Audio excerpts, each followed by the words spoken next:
Lisir wangi sliramu tumaking sirno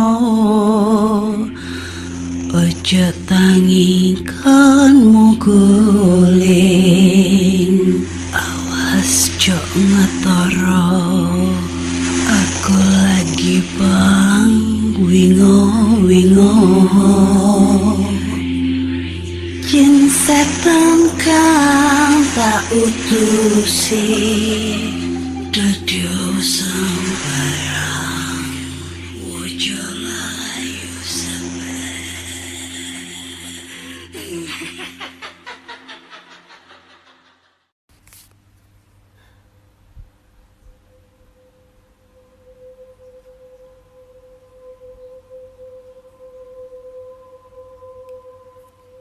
Assalamualaikum warahmatullahi wabarakatuh. Selamat datang di podcast kisah horor.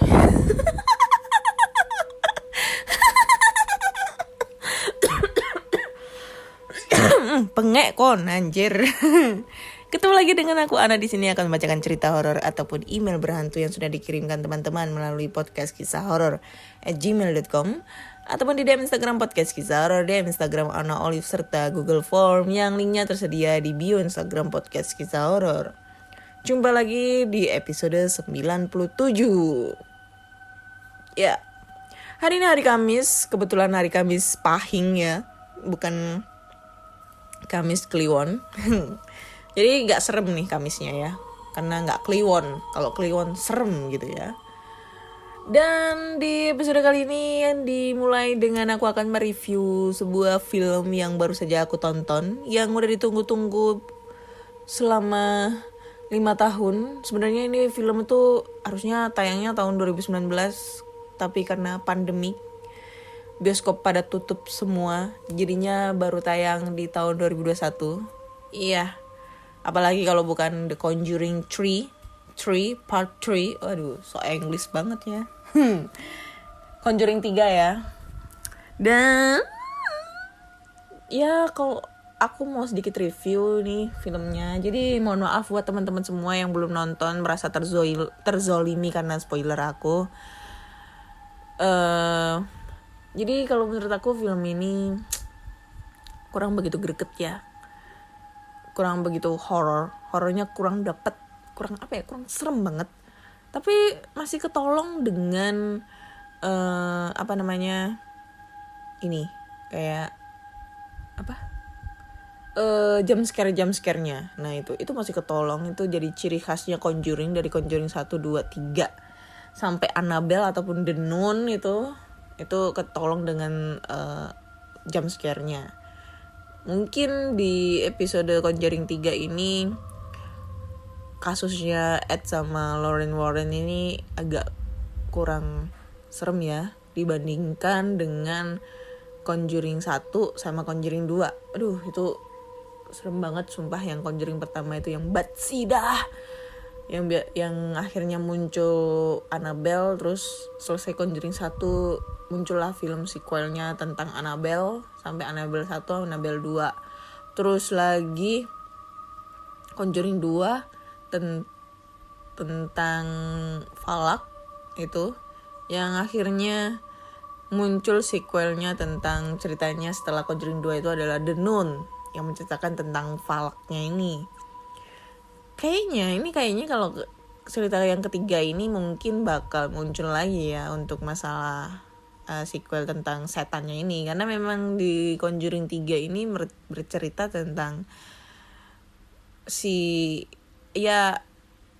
tentang santet lah, lebih tepatnya tentang santet gitu. Ada dukun-dukunnya, jadi ini dukunnya itu kayak membuat suatu perjanjian dengan setan supaya dia bisa ibaratnya itu bisa menyantet orang kayak gitu ibaratnya ya. Tapi kalau misalnya apa yang dia lakukan gagal, dia akan menyerahkan jiwanya ke setan tersebut. Dan mungkin ini akan menjadi sebuah cerita ya, dari awal mulanya dia jadi dukun santet. Kali aja ya bakal muncul nih ceritanya. Tapi pasti aku bakal menunggu tentang Conjuring 4 kali ya. Nggak tahu Conjuring 4 ini tentang cerita apa. Dan kayaknya harus menunggu 5 tahun lagi. Anjing lah, lama banget ya. Karena gue gak sabaran orangnya gitu loh. Kayak gitu. Ya kalau rate antara 1 sampai 10, ini film di nomor angka 8 lah. 8 lumayan karena jump scare, ketolong sama jump scare-nya. Tapi kalau misalnya seremnya sih kurang greget.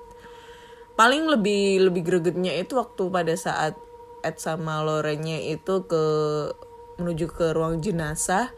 Terus abis itu si Ednya ini ada jenazah yang pria tinggi gede gendut itu. Itu serem banget sumpah pas itu. Kayak gitulah. Ya itulah. Kalian nonton sendiri aja. Udah di spoiler suruh nonton, nggak seru lah. Nggak apa-apa, dikit aja. Oke, langsung aja kita baca-baca cerita horor yang udah dikirimkan teman-teman. Dan cerita pertama datang dari Google Form. Langsung aja baca ceritanya. Cerita pertama datang dari Anwar. Hello channel, welcome back to my guys. Apa kabar nih? Hahaha. Semoga sehat selalu Nji. Hello Kak Ana, apa kabar? Baik. Sepertinya sudah lama saya tidak menyapa Kak Ana dan para pendengar setia podcast kisah horor. Di video kali ini saya akan bercerita. Maksudnya di podcast kali ini saya akan bercerita pengalaman pribadi sebelum bulan Ramadan. Mungkin Kak Ana masih ingat sama saya atau lupa. It's okay, rapopo. Saya mau cerita di kantor baru saya. Saya sekarang bekerja di salah satu kantor channel YouTube, sebut saja nama samarannya channel ST, yang tidak akan menggunakan nama asli dari orang-orang yang terlibat dan menyebutkan alamat kantornya, karena untuk privacy. ST, channel YouTube ST, Sang Explore SE, ST, Sang Tempe, Sang apaan ST. Itulah. Penasaran nih? Coba ya tolong nanti DM nama channelnya ST apaan, penasaran. Udah lama banget gak pernah nge-YouTube. Kangen cir. Saya bekerja di kantor tersebut sebagai bagian dari SPC, bukan SPG ya, atau Senior Producer Kreatif. Di pagi yang cerah tapi agak mendung dikit sih. Saya berangkat kantor pukul 7 waktu Indonesia Barat. Seperti biasa, saya berangkat sama calon pacar saya, yang kebetulan saya bekerja satu kantor sama doi. Panggil aja namanya Monica. Saya menjemput Monica ke rumahnya pukul 7:30 waktu Indonesia Barat. Kita di mobil ngobrol panjang. Lebih tepatnya saya dengerin curhatannya dia. Kamu nanti lebaran mau mudik gak War? Mudik? Mudik kemana? Orang aku gak dikasih cuti buat tahun ini. Oh gitu ya. Iya Mon, emang kamu mau mudik? Lalu Monica menjawab, iya pengen sih, soalnya aku udah 3 tahun gak mudik. Aku kangen ketemu keluarga. Terus saya bicara dalam hati, nih anak kerja di luar kota cari duit apa kabur ya? Gak mudik sampai 3 tahun, biadab. Anjay. Lalu Monica menjawab, aku takut mudik karena pasti orang tuaku nanyain, nak kapan kamu bawa calon suami? Ibu sama bapak udah kangen pengen nimbang cucu. Nimang kali. Sambil nyeleneh mukanya. Ya elah cuma cucu doang. Daripada nimang cucu mending nimang sapi aja sana. Hahaha. Lalu Monica menjawab, kamu ini ya susah banget diajak ngobrol serius. Bla bla bla bla bla bla bla bla, ngoceh terus sampai lobi kantor. Singkat cerita, kita sampailah di kantor ST pukul 8:45. Kita pun naik ke lantai 3 dan berpisah di lift lantai 3. Karena kita beda meja dan pas azan zuhur, saya berniat mau sholat zuhur di musola kantor. Ukuran musola di kantor sekitar 4x6 meter. Jadi panjang ke belakang 6 meter. Sesudah mengambil air wudhu, saya langsung masuk ke musola. Kebetulan musolanya deket sama tempat wudhu, cuma jarak 1 meter. Langsung masuk ke musola atau bersampingan. Dan saya lihat ada teman saya, panggil saja namanya Yusuf. Yusuf yang sedang sholat zuhur di musola tersebut. Saya pun bersiap-siap untuk sholat dan menepuk pundaknya untuk mengajak sholat bareng. Di saat sujud kedua dan pas berdiri lagi, tiba-tiba Yusuf hilang. Pastinya kalau dia emang kabur, pertanyaannya 1. Ngapain dia kabur? 2. Kenapa gak ada suaranya saat dia kabur? 3. Kenapa semua suasananya mendadak hening? Saya pun melanjutkan sholat seorang diri. Pas ayat baca surat Al-Fatihah di dalam hati, ada suara yang menjawab, "Amin." Seketika bulu kuduk saya berdiri dan saya lebih khusyuk lagi membacakan doanya. Dengan sedikit gemetaran saya tetap fokus. Dan singkatnya di saat at-tahiyat terakhir ada suara yang mengikuti saya. Assalamualaikum warahmatullahi. Tapi hanya sekali. Di saat itu saya merinding lagi dan saya mulai berdoa. Di saat doa saya sudah selesai, ada yang bilang amin dengan suara yang pelan. Terus ada yang bilang, "Terima kasih ya sudah mau menjadi imam saya." Dan dengan suara yang pelan juga. Sesudah sholat saya gak mikir yang aneh-aneh. Terus saya pergi keluar sambil mengucapkan salam. "Iya sama-sama, Assalamualaikum." Si suara aneh itu ngejawab, "Waalaikumsalam." Cuk, masih ngejawab aja. Anjay. Masih sempet ya dia meso. By the way, suara itu suara cewek.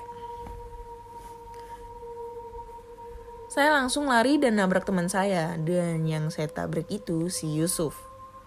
Saya langsung marahin si Yusuf. "Kamu itu gimana sih? Kalau sholat jangan kabur duluan. Niat sholat gak sih?" Lalu si Yusuf ngejawab, "Lah, lu kenapa? Kapan gue sholat sama lu?" "Ya barusan lah kampret. Kamu ngilang tadi pas sholat. Kamu kemana sih?" Dih, aneh nih orang. Yang ada sekarang aku mau ke musola, mau sholat. Gue baru beres makan, tanya aja sama yang ada di rooftop sana. Lagian sih lu, kelamaan ngejomblo. Jadi sholat aja ditemenin hantu. Wanjay. Nyindir nih orang, gue juga jomblo. Sekian dulu untuk part 1-nya. Kita sambung nanti di part 2. Kesambungan cerita ini. Lumayan kan ya buat konten Kak Ana. Nambah beban dan konten Kak Ana. Apa nih? Ya itulah. See you in the next story. Bye. Oke, thank you Anwar buat ceritanya. Ini ceritanya lebih kesannya ke komedi ya. Lucu gitu loh, ngedagel nih orang ceritanya. Tapi kalau misalnya aku jadi dia, terus tiba-tiba aku sholat dan di belakang aku itu ada yang ngikutin suara amin gitu, apalagi yang pas kita baca doa tiba-tiba ada yang suara kayak orang baca, kayak baca surat tapi kayak berbisik gitu loh. Aduh, serem banget sumpah. Kalau kalian pernah nonton film pendek tentang makmum yang ada di YouTube ya, itu sumpah itu keren banget tuh, serem dan aduh gila, itu bikin aku parno sampai sekarang. Jadi waktu aku selesai nonton itu film, kebawa dong pas aku mau sholat malam, atau ya nggak sholat malam aja sih, mau subuh, duhur, asar, maghrib, isya, itu masih kebayang banget kalau takutnya itu di belakangku tuh ada yang ngikutin gitu loh, ngikutin gerakan sholat atau mungkin ngikutin ucapan pada saat kita baca doa. Aduh serem banget sumpah. Itu yang membuat aku parno sampai sekarang. Iya, jangan sampai lah, amit-amit. Jangan sampai, maksudnya jangan sampai terjadi lah. Gila. Itu yang membuat apa ya? membuat dunia perhororan itu menjadi mencekam lagi, dunia perhororan Indonesia. Dan aku pengen ini ditayangin, di-upin di film Indonesia ya, karena setahu aku ini film udah di-upin di Malaysia gitu kan. Tapi belum nonton sih yang film Makmum yang di Malaysia tuh kayak gimana, keren apa enggak, nggak tahu lah. Oke. Next kita lanjut ke cerita berikutnya. Cerita kedua, dan ini datangnya dari email. Oke Kak Ana, sebenarnya cerita mistis, angker, dan juga seram yang ada di asrama putra maupun putri sudah beredar semenjak pertama kami menginjakan kaki di asrama Telkom University atau Universitas Telkom, yang terbilang fasilitas lumayan lengkap dan juga biaya yang terjangkau.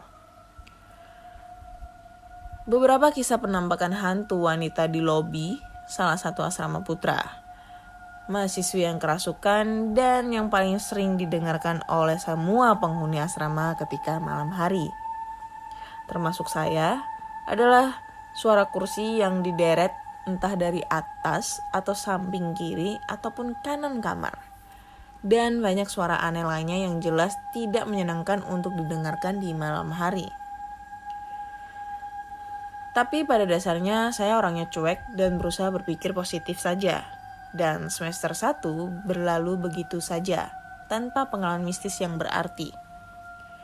Setelah liburan semester, akhirnya kami kembali masuk ke asrama Telkom University setelah meninggalkannya selama 1 bulan kosong. Saya datang seminggu lebih setelah perkuliahan dimulai. Pertama menginjakan kaki di asrama, hawanya memang terasa berbeda. Mungkin karena saya cukup lama meninggalkan asrama dan suasana asrama cukup sepi. Karena ketika saya datang mungkin karena hari Minggu, jadi sebagian besar penghuninya sedang pulang ataupun liburan. Kamar saya berada di lantai 3. Ketika masuk ke dalam kamar cukup aneh karena hawa terasa dingin. Perlu diketahui meskipun Telkom University berada di kota Bandung, tetapi sama sekali tidak dingin, jauh dari bayangan saya selama ini. Karena sekali lagi, Telkom University berada di Kabupaten Bandung, bukan di kota Bandung yang sejuk. Dan keadaan kamar saat itu sepi karena kedua teman saya sedang pulang ke rumah masing-masing. Tetapi ada seorang teman yang menginap di kamar menemani teman saya. Setelah acara kangen-kangenan berlalu, akhirnya saya menanyakan perihal uang teman saya yang hilang. Sebelum saya datang, dia sudah menceritakan kejadiannya lewat BBM, tapi saya ingin tahu lebih jelas ceritanya dan menyimpulkan bahwa salah seorang teman mengambil uang dia. Sebulan berlalu sejak peristiwa hilangnya uang teman saya. Kami mulai melupakan peristiwa itu sampai setelah pulang dari menemani teman saya menginap waktu itu, membeli HP di Bandung Electronic Center, BEC, dan berjalan-jalan di BIP. Kami pergi bertiga waktu itu. Beberapa hari setelah itu saya terbangun di pagi hari ketika mendengar suara ngedumel dan barang yang diacak. Ternyata teman saya sedang menggeledah lemarinya. Saya menanyakan, ada apa dengan dia sehingga ribut-ribut di pagi hari. Dan ternyata uang dia kembali hilang. Saya kaget, tentu saja, karena ini sudah kedua kalinya dia kehilangan uang. Akhirnya saat malam tiba, di saat kami berempat berkumpul, saya memberitahu kedua roommate saya yang lain mengenai uang teman saya yang hilang lagi. Waktu itu kita sempat mau minta tolong ke Uwa, temen yang katanya bisa melihat hal begituan. Tetapi karena suatu hal jadi tidak jadi. Akhirnya teman saya menelpon mamanya. Dan mamanya pun berbicara kepada saya juga melalui telepon. Dan mengenai beberapa hal dan tentu saja didengarkan oleh roommate saya yang lain karena saya loudspeaker dan mereka tertawa tidak jelas karena cara saya berbicara yang aneh. Ketika kami mulai melupakan kejadian tersebut dan kembali lagi uang teman saya yang hilang. Kali ini teman yang lemarinya berada selurus dengan lemari teman saya yang uangnya hilang 2 kali. Malam itu entah kenapa dia mengecek uangnya, mungkin karena besoknya ingin ke Ciwok. Saat itu saya baru selesai sholat dan kedua teman saya sedang sibuk dengan gadget masing-masing. Saat teman saya mengatakan dia kehilangan sejumlah uang, kami langsung kaget. Ini sungguh parah. Sudah 3 kali uang hilang semenjak liburan semester 2 di Telkom University. Saya merasa tidak enak sendiri karena di kamar ini hanya ada kita berempat. Meskipun terkadang ada teman yang menginap atau hanya main, tapi tetap saja saya kasihan dengan kedua teman saya. Mungkin ada yang bertanya-tanya, kenapa uang saya alhamdulillahnya tidak pernah hilang? Karena saya tidak pernah menaruh uang dalam jumlah besar di lemari, hanya uang receh, tabungan saja, dan di dompet pun itu hanya uang makan. Saya buru-buru mengeluarkan uang receh saya yang sudah diplester ke pecahan Rp5.000 dan Rp1.000. Takut-takut uangnya juga hilang. Tetapi setelah saya hitung, saya sendiri lupa dengan jumlah awal uang saya. Setelah berunding dan karena rasa penasaran yang overload, akhirnya kami memutuskan melapor ke helpdesk yang berada di lantai 1 asrama Telkom University dan menceritakan peristiwa kehilangan dari yang pertama sampai yang ketiga ini. Teteh satpamnya juga bingung dan menanyakan beberapa pertanyaan, dan akhirnya tetehnya pun bilang ingin melihat kondisi kamar kami. Kami pun naik ke lantai 3 dan masuk ke kamar kami yang sangat berantakan dan bercerita dengan tetehnya. Dan ketika pembicaraan mulai mengarah ke arah berbau mistis, tetehnya pun permisi sebentar dan ketika masuk kembali ke dalam, dia membawa seseorang bersamanya yang kami kenali sebagai salah satu SR, Senior Residence, yaitu KL. Awalnya kami bingung kenapa teteh membawa KL ke dalam kamar asrama kami. Sampai akhirnya tetehnya berbicara kepada Hani. Di kamar ini ada uang yang menurut kamu yang ngambil itu ya? Tiba-tiba kami sadar kemana arah pembicaraan ini. KL diam sesaat. Kemudian dia bilang kalau yang ngambil kayaknya bukan mereka.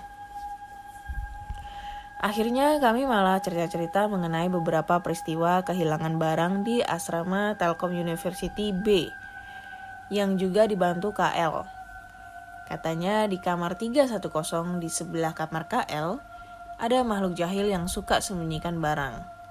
Yang untungnya setelah orangnya ngelapor ke KL dan KL ngobrol ke makhluk tersebut, akhirnya barangnya dikembalikan.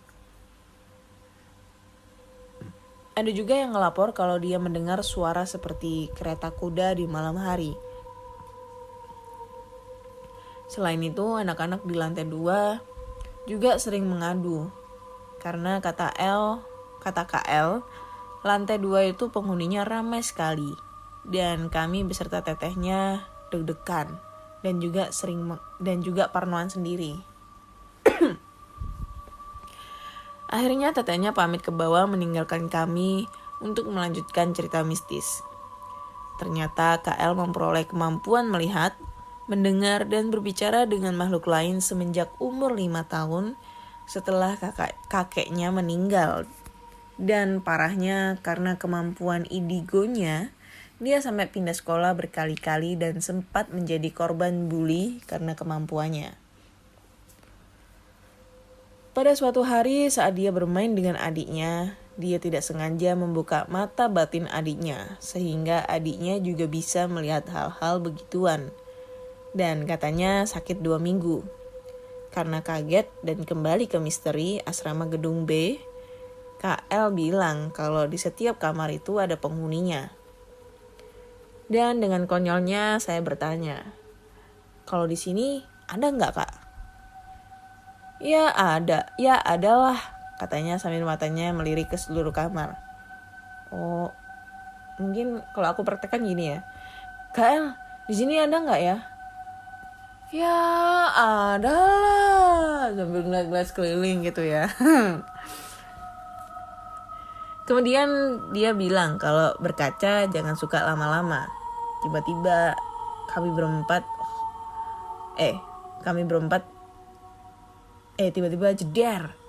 Kami berempat hobi banget yang namanya berkaca, dan kalau di toilet jangan suka lama-lama.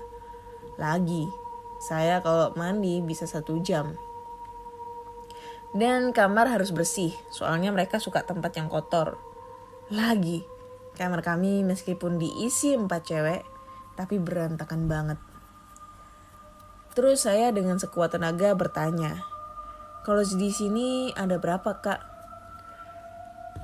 Lalu kata KL, lebih dari 2. Kalau di kasur saya yang kebetulan berada di atas ada nggak? KL ngelirik dulu ke arah kasur saya dan bilang, ada. Tiba-tiba saya merasa merinding.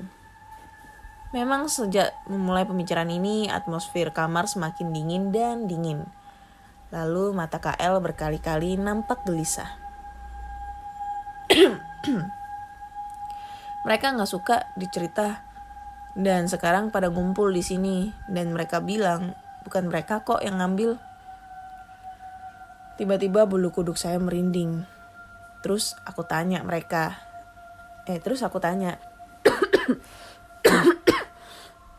kon mati kon. Sorry, sekilas info. Mereka ada di sini.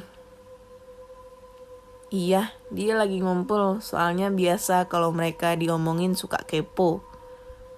Terus saya tanya lagi, mereka ada di mana aja kak? KL melirik ke arah seluruh penjuru kamar dan tiba-tiba dia bilang, di belakang kamu juga ada. Tiba-tiba speechless saya saat itu. Dan duduk di kasur Okta yang berada di bawah kasur. Saya mau pindah tempat tapi gengsi. Kemudian Okta bertanya kepada Hani mengenai pengalamannya saat sholat malam beberapa hari yang lalu. Saat itu dia mendengar ada suara wanita yang sangat lembut bernyanyi. Okta coba positive thinking, itu mungkin suara Adisti. Tapi setelah dipikir-pikir lagi, suara Adis tidak sehalus itu. Kamu mendengar suaranya dari mana? Ucap KL.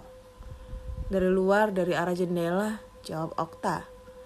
Suaranya terdengar jauh atau dekat? Tanya KL lagi. Deket kak. Oh, berarti itu dari asrama Telkom University gedung A.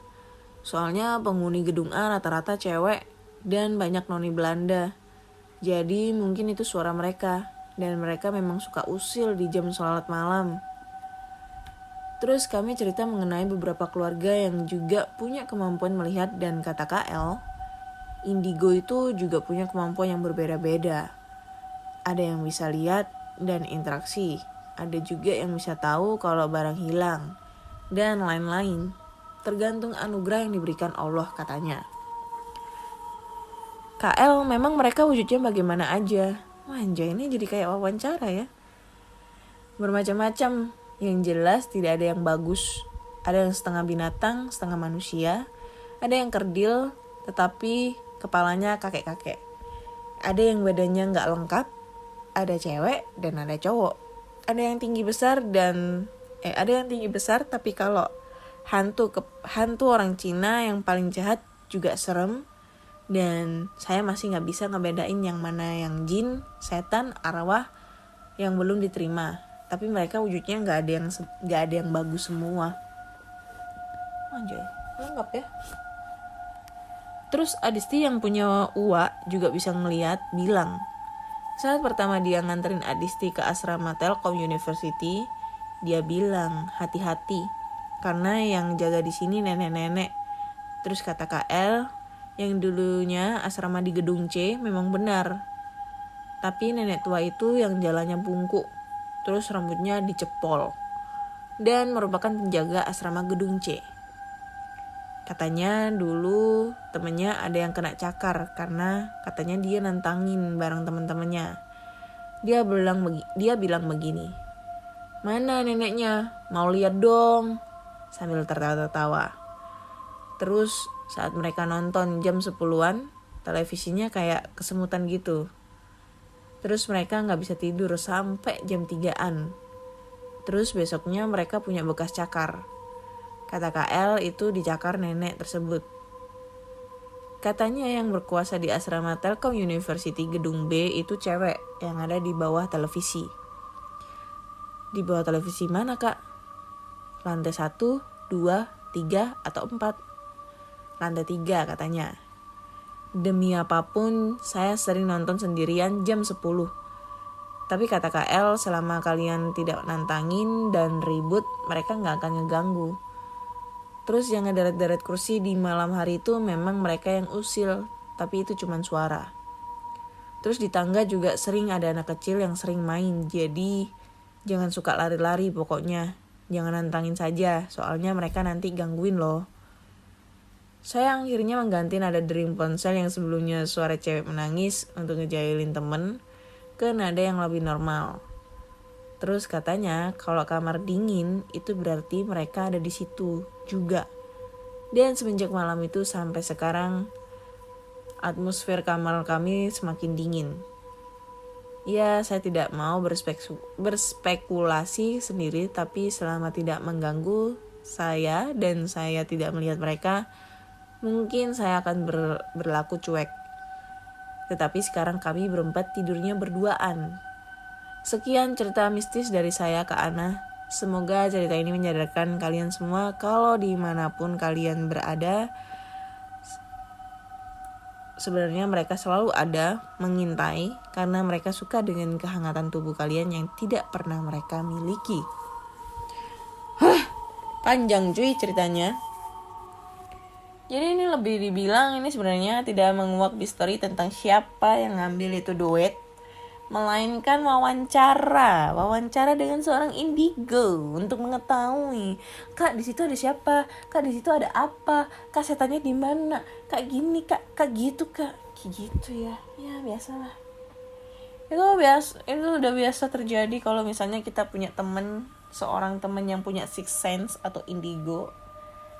Terus tiba-tiba kita dengan keponya, cuy, di situ ada apa cuy? Cuy, lu kan bisa ngeliat, coba deh lihat di diri gue, ada yang ngikutin nggak? Ya kayak gitu-gitulah 11-12. Sebenarnya sih kayak gitu tuh kalau gue ya jadi si L ini, mungkin si L-nya ini udah sabar banget ya, maksudnya sabar banget untuk ngejawab semua pertanyaannya mereka. Ya mungkin bisa menjadi suatu pengetahuan juga ya.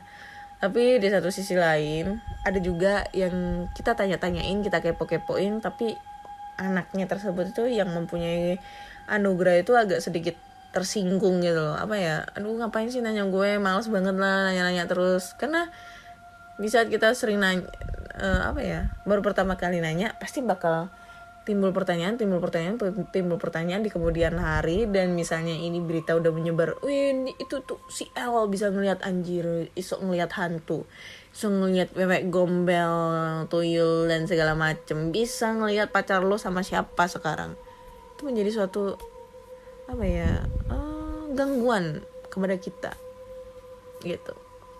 Jadi stop lah, nggak usah nanya-nanya lagi ya. Cukup kita tahu bahwa mereka itu pasti ada dan kita memang hidup berdampingan, asalkan kita tidak mengganggu, ya mereka tidak mengganggu. Dan gak usah terlalu nantang-nantang juga. Tapi sebenarnya aku juga pengen sih ngeliat hantu. Gimana ya caranya? Dari dulu pengen banget. Sampai ngeliat di artikel cara membuka mata batin, tapi gak manjur. Aduh, belum terpecahkan sampai sekarang. Gimana caranya bisa melihat hantu? Apakah aku kuat melihat hantu-hantu tersebut gitu? Oke. Cerita panjang yang ujung-ujungnya cuma wawancara aja, nggak penting sebenarnya. Tapi ya kita hargain dari teman horor karena udah banyak banget kirim ceritanya. Oke. Next kita lanjut ke cerita terakhir ya. Ini udah. Bentar.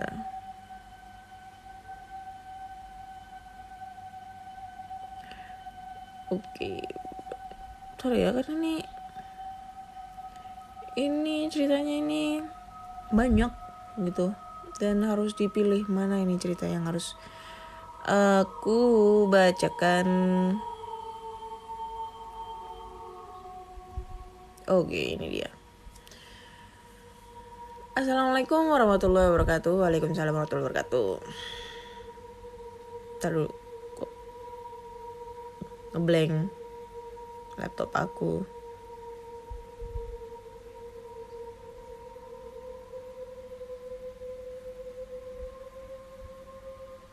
Wah, bentar guys, ngeblank ini guys. Ini.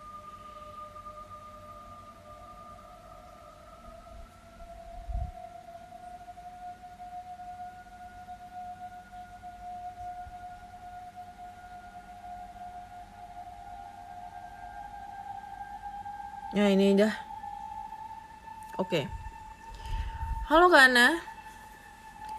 Waktu itu entah hari dan tanggal berapa saya lupa kejadiannya.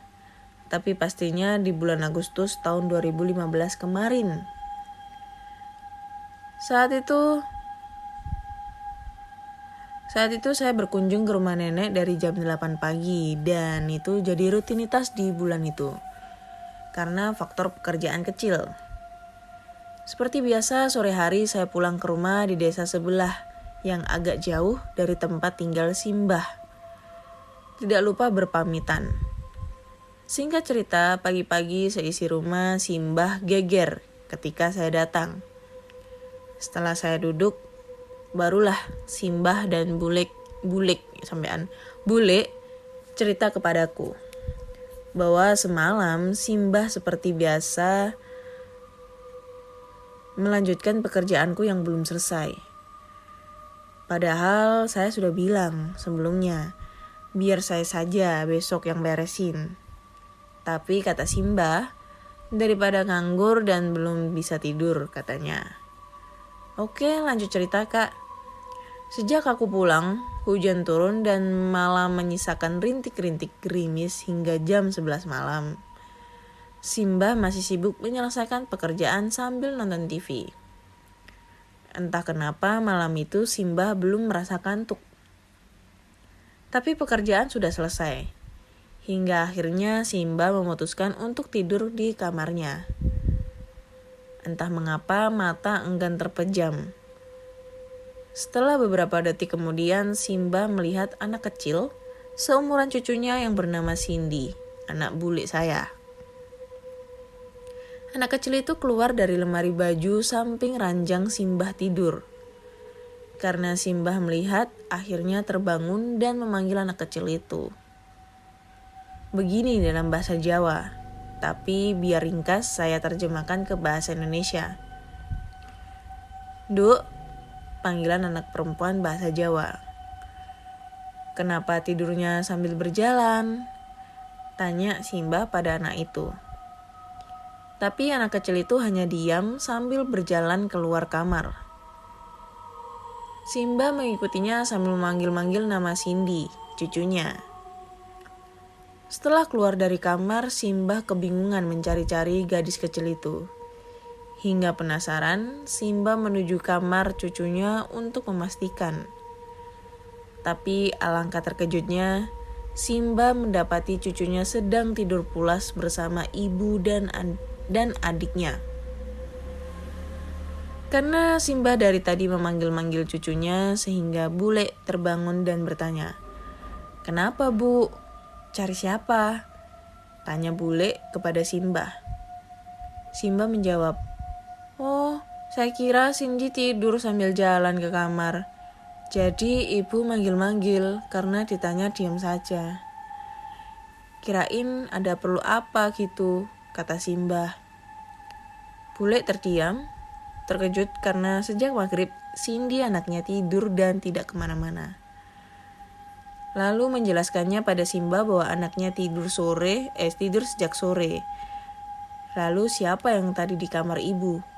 Anak kecil berambut pendek sebahu, berbaju putih dan rok biru muda, kata Simbah. Sejak kejadian itu mereka berdua tidak bisa tidur sampai subuh hingga saya datang. Oke, thank you ceritanya. Lumayan serem ya dialamin sama Simbah. Melihat sosok anak kecil yang keluar dari lemari. Aduh gila, itu serem banget. Lemari dan lemari itu memang membuat aku agak parno. Karena sering banget nih. Kan ini kamar aku kan gak ada lemarinya kan di ruang tengah. Nah di ruang tengah itu ada 3 lemari. Ada lemari yang ada kacanya, terus lemari yang kayu buatan bapak aku sendiri kan, lemari biasa itu buatan sendiri, sama lemari kayu juga tapi kecil. Nah ini biasanya tuh lemari yang di tengah itu nggak pernah aku buka, jadi nutup terus dan itu posisinya keadaan terkunci gitu. Entah kenapa suatu saat ini sering terjadi pada saat aku berangkat kerja, itu pasti aku lewat pintu lemari dalam keadaan tertutup. Tapi pas pulang kerja pintu lemari dalam keadaan terbuka. Nah aku pikir kan mamaku tuh atau bapakku tuh yang buka lemari, mungkin ke atas ambil cari baju atau apa. Nah tapi pas saat aku tanya itu mereka gak ada naik sama sekali ke atas. Bapakku juga gak mungkin naik ke atas karena beliau sedang sakit kan, agak susah gitu loh buat naik ke atas. Dan itu tuh terjadi bisa 2, 3, atau 4 kali lah kayak gitu. Tapi sekarang udah jarang banget. Tapi kalau kemarin-kemarin udah sering banget terjadi, sehingga aku jadi parno sendiri dan kalau kebelet pipis itu males banget buat keluar. Nahan sampai subuh. Itu baru berani aku buat keluar. Kayak gitu.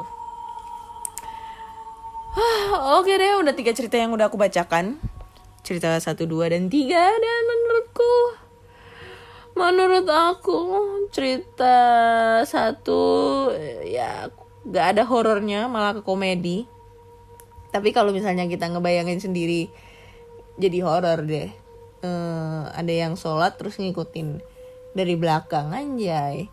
Terus cerita kedua ini lebih ke menceritakan suatu mewawancarai anak indigo ya, bukan memecahkan suatu misteri gitu. Lebih nanyain, kak ini ada apa sih, kak itu ada apa sih. Aduh tuh paling greget aku sebenarnya kalau kayak gitu-gitu. Terus cerita yang ketiga lumayan nih, agak serem ini, cerita dari Simbah. Oke deh, kayaknya udah 3 cerita yang udah aku bacain. Dan terima kasih sudah mendengarkan podcast kisah horor di episode 97. Jangan lupa buat kalian semua yang mempunyai cerita-cerita horor, entah itu pengalaman dari diri sendiri, kakak, adik, ayah, ibu, kakek, nenek, tetangga, pacar, selingkuhan, pelakor, mantan, atau siapapun itu, kalian bisa langsung aja kirim ceritanya ke podcastkisahhoror@gmail.com ataupun di DM Instagram podcast kisah horor, DM Instagram Ana Olive, serta Google Form yang linknya tersedia di bio Instagram podcast kisah horor. Jangan lupa follow Instagram podcast kisah horor biar bisa swipe up gitu ya, biar aku jadiin selebgram gitu ya. Selebgram. Dan jangan lupa follow juga podcast kisah horor di Spotify agar kalian selalu update dengan cerita-cerita horor terbaru. Terima kasih sudah mendengarkan podcast kisah horor dan nantikan di episode 98. Bye bye.